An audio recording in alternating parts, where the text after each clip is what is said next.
ವಿಜಯನಗರ ಜಿಲ್ಲೆ ಕೊಟ್ಟೂರು ತಾಲೂಕಿನ ಕೆ.ಅಯ್ಯನಹಳ್ಳಿ ಎಂಬ ಗ್ರಾಮದಲ್ಲಿ ಕ್ಯಾಂಟರ್ ಗಾಡಿ ಡಿಕ್ಕಿ ಹೊಡೆದ ಪರಿಣಾಮ 4 ವರ್ಷದ ವರ್ಷಿಣಿ ಎಂಬ ಹೆಣ್ಣು ಮಗು ಸ್ಥಳದಲ್ಲೇ ಸಾವನ್ನಪ್ಪಿದೆ.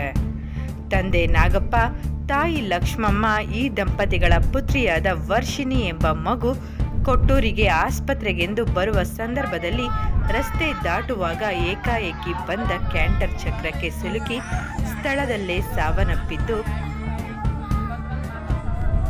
ಚಾಲಕ ಪರಾರಿಯಾಗಿದ್ದು ಪೊಲೀಸರು ಶೋಧ ಕಾರ್ಯ ನಡೆಸಿದ್ದಾರೆ.